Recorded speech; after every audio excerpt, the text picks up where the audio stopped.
રાધે રાધે, જય સિયારામ. આપણે શ્રી શ્રી રાણીમાં અને રૂડીમાનું ચરિત્ર ચાલે છે.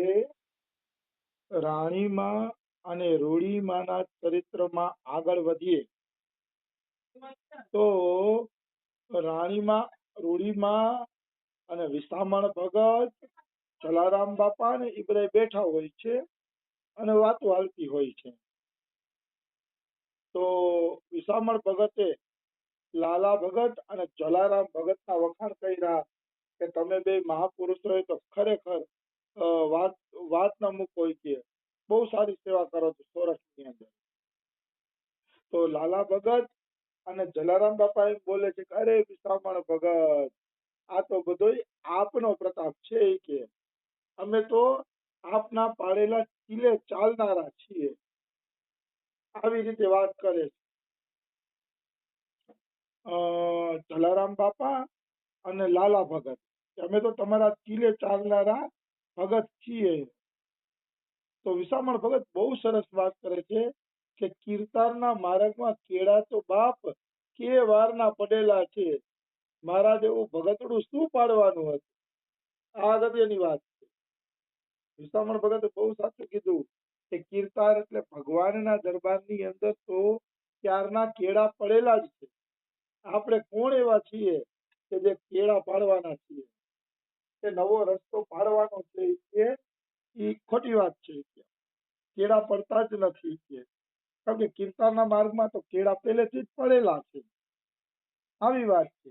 તો વાત બિલકુલ સાચી છે. કોઈ એમ કહે છે કે સખીભાવ આચાર્યોએ પ્રગટ કર્યો, કોઈ કે સખીભાવ હિતરીવંશે પ્રગટ કર્યો, એ પેલા રાજા ભાવ હતો નહીં, મહાભાવ હતો નહીં, ફલાણું, બધી ખોટી વાતો છે, તદ્દન ખોટી વાતો છે. સખીભાવ, રાધાભાવ કે મહાભાવ કે પ્રેમ માર્ગ કે જે કયો ઈ સતયુગમાં હતો, ત્રેતામાં હતો, દ્વાપરમાં, કળિયુગમાં છે, કળિયુગના અંત સુધી રહેશે. અને કોઈની કોઈ માણસ નવો ચીલો પાડતો નથી. જે ચીલો આપણા સનાતન શાસ્ત્રમાં પડેલો છે એ જ ચીલે ચાલી ચાલીને લોકો ભવસાગર પાર કરે છે અને ભગવત પ્રાપ્તિ કરે છે. એટલે વિસામણ ભગત કહે છે, સાચું કહે છે કે કીર્તારના માર્ગમાં તો કેળા પડેલા છે ભાઈ, કેળા પાડવાની જરૂર નથી કે આપણે તો કે હાલેલા માર્ગ ઉપર હાલવાનું છે. આ મને ગમી ગયું. અમારા સંપ્રદાયમાં એમ કહેવામાં આવે છે કે ચૈતન્ય મહાપ્રભુ એવી વસ્તુ દેવા આવ્યા હતા જે કોઈની કોઈ જગતમાં આપી નથી. એવી વસ્તુ દેવા આવ્યા હતા. અનાર્પિત ચરિમ ચિરાગ એવો શ્લોક બોલે છે અમારા બાબા. પણ આ વાત સમજાતી નથી અથવા તો ઠીક લાગતી નથી. મહાપ્રભુએ નવો ભાવ જરૂર આપ્યો છે, ભાવ નવો આપી હતી. દાખલા તરીકે મારા ઘરની અંદર મહેમાન આવે તો હું એને આ વખતે રસગુલ્લા ખવડાવું, અને બીજી વખત મારા ઘરમાં મહેમાન આવે તો હું ગુલાબજાંબુ ખવડાવું. તો મેં એને જમવાનું નવું જમાડ્યું એમ કહી શકાય. પણ મારું ઘર તો ઈ ના ઈ જ હતું. ઘર મારું બદલી જતું નથી. એવી જ રીતે ચૈતન્ય મહાપ્રભુએ રસને કઈક નવીન રીતે પીરસો હશે એમ તો હું માનું છું. નવીન રીતે રસને પીરસીને ચૈતન્ય મહાપ્રભુએ જગતને આપ્યો હશે એ તો હું માનું છું. બાકી આમ ચૈતન્ય મહાપ્રભુએ કઈ નવું આપ્યું નથી. કારણ કે રાધા ભાવ, રાધા ભક્તિ, પ્રેમ માર્ગ પેલા હતો, આજે છે, આગળ રહેશે. કોઈ આચાર્યની તાકાત નથી, કોઈ ભક્તની તાકાત નથી કે કોઈ નવીન વસ્તુ આપી શકે. કારણ કે નવીન કઈ છે જ નહીં. ભગવાને શાસ્ત્રમાં યોગ માર્ગ, જ્ઞાન માર્ગ બધા ખુલ્લા કરી દીધા છે. ભગવાન પાસે પહોંચવાના જેટલા માર્ગ છે એ બધા માર્ગ ભગવાને ખુલ્લા કરી દીધા છે. એટલે નવીન તો હું જગતવાળા આપવાના છે. વેદોમાં, શાસ્ત્રોમાં બધામાં માર્ગ ખુલ્લા જ છે. એટલે ક્યારેય એમ નહીં માનવાનું કે આચાર્યએ નવું આપ્યું આ છે. એમ કહી શકાય કે એને નવા ટેસ્ટમાં આપણે જમણવાર આપ્યું એમ કહી શકાય. ગુલાબજાંબુની જગ્યાએ રસગુલ્લા ખવડાવ્યા એમ કહી શકાય. બાકી એનું ઘર એને ઈ જ ઘરમાં એને જમાડ્યા છે. આવી વાત છે. એટલે વિસામણ ભગત બહુ સરસ કહે છે કે કીર્તારના માર્ગમાં કેળા ન હોય બાપ, કેળા તો પડેલા જ છે, આપણે તો ખાલી હાલવાનું છે. ગમ્યું મને આ વાક્ય. આવા વિવેકના વચન હાલતા હતા ત્યાં રાણીમાં આવ્યા. રાણીમાં આવ્યા ને તો વિસામણ ભગત કહે છે, આવ બેન આવ, બાપ તું તો ભારે કામડી હો. એટલે વિસામણ ભગત એમ કહેવા માંગે છે કે બેન તું તો ભારે કામડી છો કે બસ કામ કામ અને કામ, બીજી વાત જ નહીં કે સેવા સેવા અને સેવા. સેવા સિવાય જાણે બીજી કોઈ વાત જ નહીં કે આખો દી તું તો સેવામાં જ લાગેલી છો. તો રાણીમાઈ બહુ મસ્ત જવાબ આપે છે કે આપા આપણે તો ઠાકરના ગોલા ગણાઈએ, આપણે વળી નવરાઈ કેવી. બહુ સારી વાત કરી. ચાકરને કોઈ દી નવરાત હોય નહીં. ચાકર એમ કે મારે આરામ કરવો છે તો એ ચાકર જ નથી.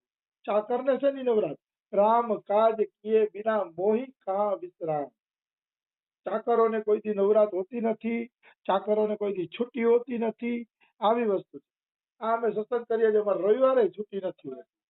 11 ઈ ઓલા લોકો કીર્તન ગોઠવે છે એટલે છુટ્ટી હોય, નકર અમારે 12 મહિના ચાલુ જ હોય સત્સંગ, છુટ્ટી કોઈ દી ન હોય. આવી વસ્તુ છે. કારણ કે ચાકરને છુટ્ટી કોઈ દી હોય નહીં. ચાકર તો હંમેશા ચાકરી કરી રાખે, એનું જ નામ ચાકર કહેવાય. તો રાણીમાં કે આપણે તો ઠાકરના ચાકર છીએ કે આપણે વળી નવરાત કેવી, આપણે તો સતત સેવામાં લાગેલું રહેવું જોઈએ. અને પછી રાણીમાં જે દોહો બોલે છે એ દોહો ને કવિતા ભાઈ અદભુત છે હો. ગોલા ઢોલા ને ગાદલા કુટિયા કુણા થાય, વણ કુટિયા વણ વાપરે ફોગટ ફાટી જાય. બહુ સરસ મજાની વાત કરી. ગોલા એટલે સેવક ભગવાનનો અને સંતોનો, એને કહેવાય ગોલા. ઢોલા એટલે ઢોલ અને ગાદલા એટલે આપણા સુવાના ગાદલા. તો આ ગોલા ઢોલા અને ગાદલા કુટિયા કુણા થાય, મતલબ સેવક જેટલો સેવા કરે ને એટલું જ એનું શરીર કૂણું રહેશે અને એટલો જ એને સેવાનો જોશ રહેશે. એટલે સેવક બેહી જશે ને તો એનું શરીર ગારા જેવું થઈ જશે, પછી એને કઈ કામ કરવું ગમશે નહીં. એટલે ગોલા એવા છે કે કુટિયા કુણા થાય, એટલે ગોલાને સતત સેવામાં રહેવું તો વાંધો નહીં આવે. પણ ઢોલા એટલે ઢોલ. ઢોલને તમે કુઈટે રાખો ને, વગાડે રાખો ને તો વધુ ને વધુ કૂણું પડે, સરસ વાગે. પણ ઢોલને મૂકી રાખો ને તો એની ચામડી ખરબગડી થઈ જશે, બગડી જશે. એટલે ઢોલને કૂટવું જોઈએ એટલે કૂણું થાય. અને ગાદલાને પણ જો તમે કૂટશો તો કૂણા થશે ને, એમને પડ્યા રહેવા દેશો તો એ ગાદલા બગડી જશે. ગોલા ઢોલા ને ગાદલા કુટિયા કૂણા થાય, વણ કુટિયા ને વણ વાપરે ફોગટ ફાટી જાય. જો સેવક એ વણકુટિયો રહેશે, સેવા વગર રહેશે તો એ સેવક ફાટી જશે, મતલબ આળસુ બની જશે. ઢોલને જો તમે કૂટશો નહીં, વાપરશો નહીં તો એ ફાટી જશે, એનું ચામડું પડ્યું પડ્યું. અને ગાદલાને પણ તમે જો કૂટશો નહીં તો એ પણ ફાટી જશે. એટલે આ તો આમાં રાણીબાઈ કહે છે કે ઢોલ અને ગાદલાને જે કૂટવાથી કૂણા રહીએ ને, એમ સેવક પણ કૂટાવાથી કૂણો રહીએ. સેવક બેઠો રહીએ એ ચાલે નહીં. બેઠો રહીએ તો આળસુ બની જશે અને એનું શરીર પણ નકામું થઈ જાય. આ તો સાંભળીને બધા ખૂબ હૈસા. જલારામ બાપા હૈસા, લાલા ભગત હૈસા, વિસામણ ભગત હૈસા. કે છે વાહ રાણી વાહ, કે તું તો કે બહુ જ્ઞાની થઈ ગઈ. રાણીમાના વખાણ કરે છે કે રાણીમા તમે તો બહુ જ્ઞાની થઈ ગયા હોય. રાણીમાં શરમાઈ ગયા. રાણીમાં એવું વિચારે છે કે હું તો કઈ જ્ઞાની નથી, આ તો બધું ભગવાનનું દીધેલું છે એ બોલું છું. પણ છતાંય રાણીમાં શરમાઈ ગયા. આવી વસ્તુ છે. પછી વાત બદલાવી. આપા વિસામણ ભગતે વાત બદલાવી એમ કહે કે રાણી મારા મા કે બા તમને એક વાત કેવા આવ્યો છું, જો તમારી આજ્ઞા હોય તો હું કહું. તો રાણીમાં કે કયો ને, શું આજ્ઞા છે? તો કે રાણી તને દુઃખ તો નહીં લાગે ને બેન? કે જો બેન દુઃખ લાગે એવું હોય તો ન કહું. તો કે અરે કયો ને, એમાં સુખ દુઃખ ની વાત શું છે? તો વિસામણ ભગત કે જો બેન આપણો તો વ્યવહાર એવો છે કે તું હે હું ભણ્યા ને મુહે તું ભણ. આ બોરીચા આયરની ભાષા છે કે હું તને ભણું એટલે સાચી વાત કહું, તું મને સાચી વાત કે. હું તું હે ભણ્યા અને મુહે તું ભણ, એટલે તું મને સાચી વાત કહેવાની અધિકારી છે, હું તને સાચી વાત કહેવાનો અધિકારી છું.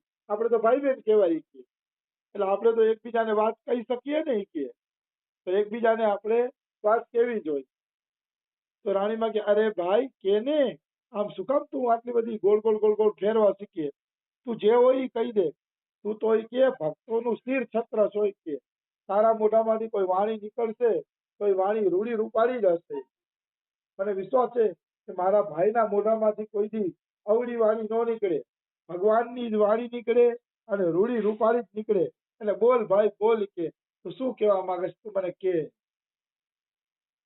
તો રાણી કહે છે રેવા દે બાપ રાણી રેવા દે, આટલા વખાણ કરમાં.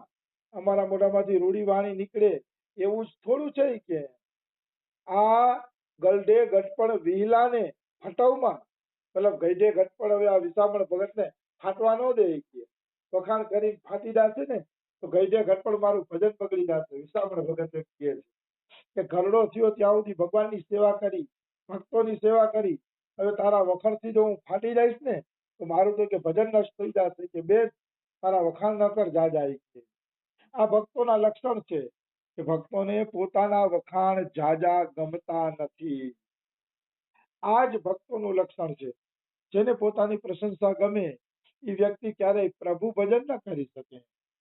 જેને પોતાની પ્રશંસા વાલી હોય એ પ્રભુ ભજનમાંથી દૂર વયો જાય છે. કારણ કે ભગવાનના ગુણગાન છોડીને એને પોતાના વખાણ ગમવા માંડ્યા તો પછી ક્યાંથી પ્રભુનું ભજન કરી શકે? એ તો કદાપી સંભવ લાગતું નથી. આવી વસ્તુ છે. એટલે કે છત્તર બત્તર તો તું જાણે મારી બેન કે બાકી તમારા ભક્તોના ઘરનો ટેલુઓ તો તું જ. મતલબ હું કોઈ ભક્તિનો છત્તર નથી, વિસામણ ભગત કહે, અને ભક્તિનો છત્તર હું બની શકું એમેય નથી કે બાકી તારા ઘરનો ટેલવો જરૂર છું. તારા ઘરનો નોકર બનવાની મને મજા આવે. રાણીમાને એમ કહે. તો વાત બિલકુલ સાચી છે. રાણીમા જેવા ભગતના ઘરે નોકર બનવામાં પણ મજા છે. નિશ્ચિત ભક્તોના ઘરે કોઈ નોકર બનીને રહેશે તો અવશ્ય એ ભગવત પ્રાપ્તિ કરશે. એમાં કોઈ એટલે કોઈ શંકા નથી. એનો ભગવત પ્રાપ્તિનો માર્ગ ખુલ્લો જ છે એમ કેવું હોય તો કહી શકાય. આવી વસ્તુ છે. તો કે રાણી તને તો રામ મળ્યો છે, ઠાકર તારા હાથમાં નાચે છે. મતલબ વિસામણ ભગત એમ કહે છે મારી પ્રશંસા ન કરો રાણીમાં, હું તો કાંઈ ભક્તિ જ નથી કરતો પણ તમારા હાથમાં તો ઠાકર નાચે છે. તમારા ઘરે તો રામ ભગવાન નાચે છે, ઠાકર નાચે છે કે અરે તારા દીધેલા દાતણ કરે છે. તું દાતણ આપસ તો તારા દીધેલા દાતણે ભગવાન કરે છે અને તારા હાથના દૂધના કટોરા પીવે છે. જ્યાં બે બનાવ બન્યા હશે ત્યારે વિસામણ ભગત કહે છે ને રાણીમાં ભગવાન પાસે દાંતણ રાખતા તો ઠાકોરજી પટ કરતું દાંતણ ઉપાડી લેતા અને દાંતણ ઉપાડી અને દાંતણ કરવા માંડતા. ઠાકોરજી આખું જગત જોતું કે રાણીમાના ઠાકોરજી દાંતણ કરે છે અને રાણીમાં દૂધના કટોરા પીવડાવે તો પણ ભગવાન પી જાતા. એટલે એવું નથી અષ્ટયામ સેવા જો આ રીતે કરવાની હોય. ભગવાનને દાંતણ આપો તો ભગવાન પોતે દાંતણ કરવા માંડે. અષ્ટયામ સેવા કરતા કરતા કરતા ત્યારે ચિત્ત વૃત્તિ એવી લાગી જાય ત્યારે આ બને. ચિત્ત લાગવું જોઈએ ભગવાનમાં. પછી ચિત્ત વૃત્તિ લાગે ને પછી વાંધો આવતો નથી. પછી જીવ અષ્ટયામ સેવા કરી શકે છે અને ખૂબ સરસ રીતે કરી શકે છે. આવી વસ્તુ છે. પછી કહે તું તો ભક્તિનો અવતાર છો માતા. રાણીમાને કહે છે તું તો ભક્તિનો અવતાર છો, તારા જેટલા ઠાકોર છે એટલા અમારી હારે ભગવાન નથી કે આજના ભાતીગળની ભાત વાળા યુગમાં તારી એકરંગી ભાત અમુને અભય કર્યા છે. જે જો આ ભાતીગળ લોક છે, ભાતીગળ લોક એટલે કોઈ કઈ હાલે છે, કોઈ કઈ માર્ગે હાલે છે, કોઈ કઈ માર્ગે હાલે છે, પણ તારો રાણીમાં ભક્તિ માર્ગ એકનો એક જ છે. તારા ઠાકોરને લાડ લડાવવા, સાધુ સંતોને જમાડવા, બસ તારું એક જ સાધન. તે કોઈ સાધન બદલાવ્યું નથી. એટલે ભાતીગળ ભગતડાઓમાં અલગ અલગ સંપ્રદાયના ભગતડાઓમાં રાણીમાં તારું એક જ રંગ છે. એક રંગથી તે ઠાકોરને પ્રેમ કર્યો, એક રંગથી તે ઠાકોરજીને ભૈજા. આમાં તો આ ભાતીગળ સંતોમાં તારી એક રંગી ભાત અમને બહુ ગમે છે. તે તો અમને અભય કરી દીધા. રાણીમાના વખાણ કરે છે કે તારા જેવા ભક્તોએ જ અમને અભય કર્યા છે કે આ માર્ગે આ રીતે જ હાલવું જોઈએ. એ અમને ખૂબ જ ગમ્યું છે. રાણીમાને કહે છે એટલે મારે તને એક વાત કહેવી છે. તો રાણીમાં કહે કે વિસામણ ભગત શું કામ તમે આટલું બધું ગોળ ગોળ ફેરવો છો? એ જે કેવું એ કહી નાખો, મને ખોટું નહીં લાગે, દુઃખે નહીં લાગે, કઈ નહીં લાગે, પણ તમારે જે કેવું હોય ને એ કહી નાખો. ત્યારે વિસામણ ભગત કહે છે કે હું તને કહું. હવે એ શું વાત કરશે એ આપણે કાલે લઈ લેશી. આજે સમય થઈ ગયો છે. રાધે રાધે, જય સિયા રામ.